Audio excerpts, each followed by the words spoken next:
Hello, Audioholics. This is Logan, and welcome back to Audioholics Anonymous. Today, we are going to be doing the new Offspring album, Let the Bad Times Roll. And here to help me is Tyler Offspring. Speaking of bad times, this album. Oh, boy. Yeah, man. Honestly, it wasn't quite as bad as I expected it to be, but it was still a massive disappointment. How long has it been since the Offspring released an album before this? It's been since I have it Is written in my Days Go notes. By It's an nearly album? a decade. Spotify says 2012 if Days Go By is like a So studio. 9 It's been years. a long time. So considering it could have been considering it's basically been in like songwriting hell for the past decade, it could have been a lot worse.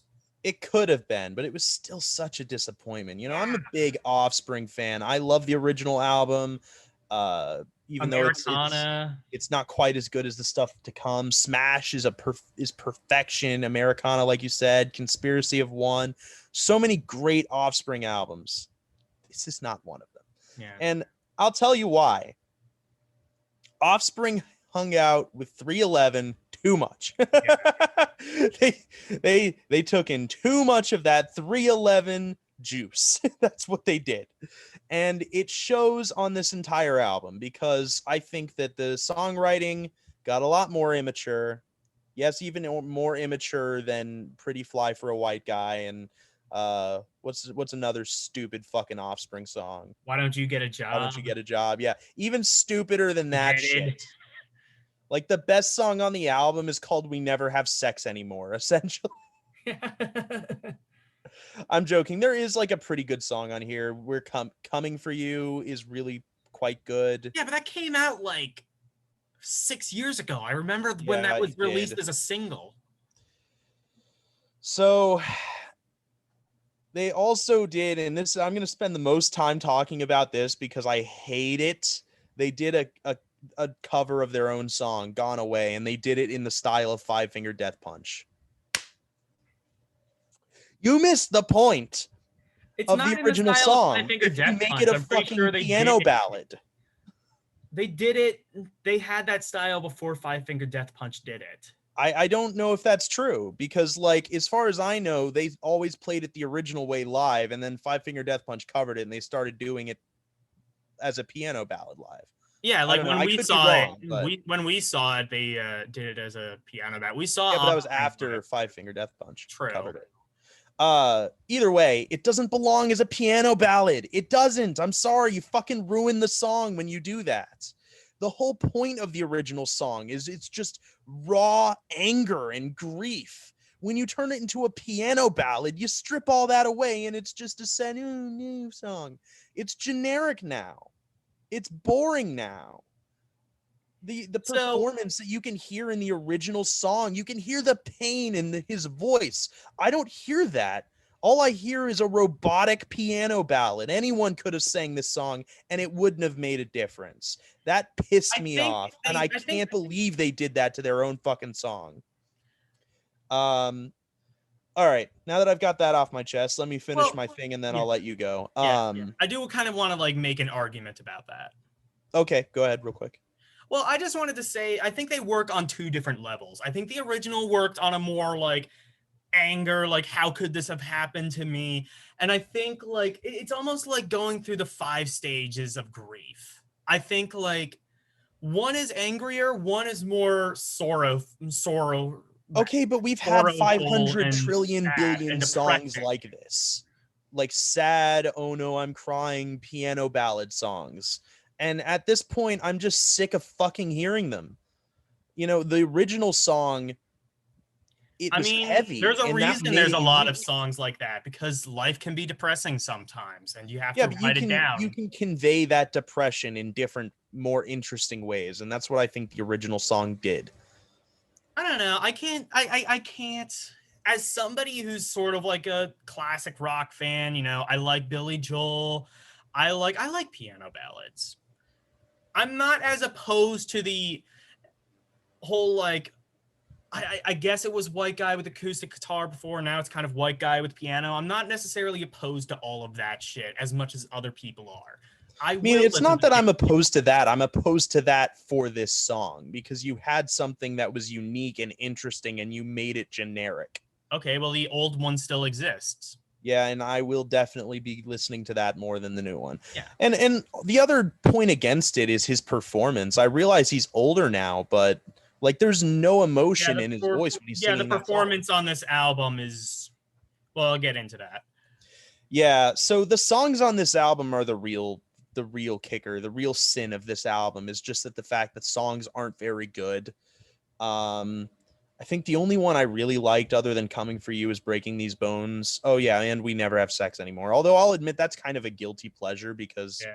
let's be real, the song kind of sucks. Yeah. But the rest of the album, I don't even really remember it. It's not very interesting. It's just boring. And that's the biggest thing I can say about this album is that it's boring. All of it is boring. I wanted to turn it off halfway through. How do you listen to a 30-minute album and go, oh, it's dragging? Yeah, exactly. So I didn't really like it. It's not the worst thing I've ever heard in my life, but god damn it, the Offspring can do better than this. The album is a giant mixed bag for me. That's my essential thing. I don't hate it. As Tyler said, there are some okay songs on there, but to me, this is just a band that long since lost its edge. And you said they hung around 311 too much. I think it's a lot simpler than that. To quote a YouTuber we both very much admire, they got eaten by the Imagine Dragon. It's that simple. They went in a more mainstream pop oriented direction. And to be fair, I think they kind of were going in that direction before Imagine Dragon, but that is sort of the popular terminology, so I'll stick with it. I mean, even songs like You're Gonna Go Far Kid, I never really liked because I thought it just stripped away a lot of the edge. This is what happens when somebody who's angry at the world becomes a dad. And I don't know if the guys from Offspring are parents now. I don't know. But it's sort of like I don't know. Like that's the best way I can describe it. This is dad rock. This is Yeah, music I see you you. this is this is music that you write after becoming a dad. It's Buck Cherry and Hinder, but for dads instead of moms. Exactly. Well, I wouldn't necessarily, because I think even Buck Cherry and Hinder had more edge than this album. That's rough. I mean, the mix is really weird too. I think they were trying to make it more poppy feeling, and as a result, it strips so much of the edge off of the songs that could have used it. There are some like heavier songs, but they are ruined by the mix. Vocals, like you said, he's an older guy, so I can understand that his voice is degraded, but I still have to mention that his voice is degraded because we can't give him. And that's not even what pisses me off. Like, That we doesn't piss me understand off. that your voice is going to get worse, but you can still put in a passionate performance with a bad voice. Yeah, We've like seen it done hundreds of I'll times. tell you, look, Ozzy, that album that came out a couple years ago, he's fucking like should have been dead decades ago, and he still puts out a passionate. He doesn't. Does he sound as good as he did when he was in Black Sabbath or Ozzy? No, but he sounds pretty good, and he sounds like his heart is still in the project. This does not give off that vibe. Um, This kind of just Elton feels John. like, well, you guys have waited long enough. We'll put something out for you. Maybe next Yeah, time we'll and try. this has been in basically songwriting hell for so long. Coming for You, one of the best songs off of this album. That was released as a single in, I believe, 2015. I remember I was delivering newspapers and I was like 14 or so when it came out. But I mean, it's a good song, but clearly it's the one that's been written the longest in advance and as a result is better. Again, this isn't awful. There are redeeming qualities to it, and there are some songs that kind of work, but I'd say as a full album, it's okay to skip this one. Unless you're a diehard Offspring Unless fan. you're If that, you're well, one no, of no, no, those, especially if you're not a diehard Offsprings fan, because this is going to ruin that for you.